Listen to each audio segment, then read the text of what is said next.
Здравия. Особой магии здесь нет. Выбирается процессор, смотрится его сокет. Дальше ищем, что есть в продаже, и расследуем на сайте производителя поддержку процессора материнской платой. Они, видимо, экономят на чипах биоса, возможно, памяти не хватает. Или это тупо маркетинг.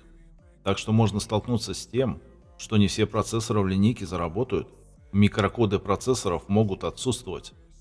Далее следует обратить внимание на потребление процессора. Для 60-ваттных процессоров можно брать все что угодно. Но если планируется разгон, или скажем от ватт 100, то здесь уже следует брать больше фаз питания и следить, чтобы было много радиаторов поверх. Площадь рассеивания тепла должна быть, и чем больше, тем лучше. Порой ставят мелкие вентиляторы, но они создают запредельное количество шума. Избегайте таких решений. Фазы питания легко посчитать по дросселям. Это такие условно-квадратные коробочки на плате. Причем если они группой только в одном месте, то одна или две фазы могут идти на материнскую плату. Здесь нюансы схемотехники, но чаще они отдельно стоят. Для 60 Вт хватит 4-6, а для чего покруче, лучше, чтобы было 8 штук и больше. Чаще вижу платы с минимум 6 фазами. Микросхемы питания сильно греются под нагрузками. Лет 10 назад нам завезли M2 NVMe SSD накопители, и они существенно быстрее обычных SSD, и тем более крутящихся HDD, но порой медленнее серверных NVMe SSD.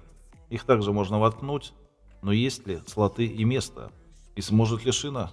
И нужна ли такая скорость дома? Под M2 есть лежачие слоты, что удобно. Советовал бы ставить один маленького объема под операционную систему. Рано или поздно ее переустанавливать. И второй большой под игры. Или какую-то подобную движуху с активным использованием диска. Игровые клиенты типа Steam, Ubisoft Connect и прочие позволяют подцеплять ранее установленные игры из директории. А они сегодня весят много. Но скорее важнее настройки сохранить без переустановки. И тут можно нарваться на приколы. Бывает, последнюю версию PCI-шины поддерживает только процессор.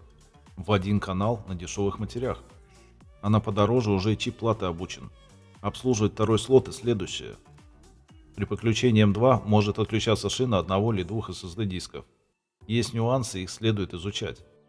Еще на дорогих платах присутствуют радиаторы на M2 дисках. И они за счет железа снижают уровень помех, что приводит к более стабильной работе. Но в продаже есть и диски с радиаторами. Это не настолько существенно, учитывая, что корпус компьютера сам по себе изолятор помех. Но если цельный, без модных нынче окон. Главное, чтобы соседние элементы не наваливали помех. Но они скорее через плату пройдут. Без вариантов. Как радиотехник скажу, что при сбое чтения контроллер зайдет на второй круг. Или даже на несколько. Естественно, это влияет на время чтения и записи по итогу. Поскольку после идет проверка. Но тут тоже есть забавные варианты у разных производителей. Короче, радиатор на M2 SSD или сплошной радиатор на материнской плате – это хорошо. Дальше смотрим на количество SATA выходов под файлопомойку и, возможно, какие-то дополнительные слоты и выходы для USB разных версий. Плюс мало ли встроенная видеокарта в процессоре будет использоваться. Должны быть выводы на плате.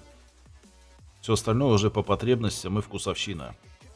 Еще бывают полезные функции перепрошивки биоса с флешки по нажатию кнопки. Очень полезно, если проц не может стартануть без свежего биоса. Иначе тащи в мастерскую, чтобы через внешний контроллер прошили. Или имей проц, который поддерживается. Форм-фактор плат для домашних пекарен ATX, и я его больше люблю, ибо больше места. И та же видеокарта не сможет перекрыть слоты, например. В последние годы, что подешевле, теперь в размере микро ATX. Примерно на треть короче плата. Разницы по большому счету нет. Еще хочу высказаться насчет звуковых чипов. Лет 20 назад мы покупали дополнительно звуковые карты, и оно того стоило. Сегодня реалтековские чипы настолько хороши, что по качеству звука догнали те старые. И я понимаю, о чем говорю. С детства в музыке. И у меня была очень дорогая профессиональная звуковая карта конторы Креатив, от которой отказался, ибо звук реально хороший. Но плюс она подустала и начала помехи давать. Единственный минус – невозможность раскачать высокоумные студийные наушники. Все же чипы слабые по мощности. Плюс система фильтрации помех на платах не всегда на высоте. Даже у модных брендов. Если та же видеокарта будет выдавать помехи, то будете пердеж в уши слушать. Но это скорее старье, с подсохшими конденсаторами. Пишите в телегу или бусти. За 300 билетов в Банк России окажу консультацию и подберу, что есть в продаже, чтоб собрать суперкомпьютер. А за 777 рупий уже буду потеть больше, чтоб прям найти идеальный вариант за указанную сумму. За 5% стоимости могу удаленно подсказать, что куда крутить и вставлять. Плюс как систему устанавливать. Всем добра, здоровья, процветания и денег.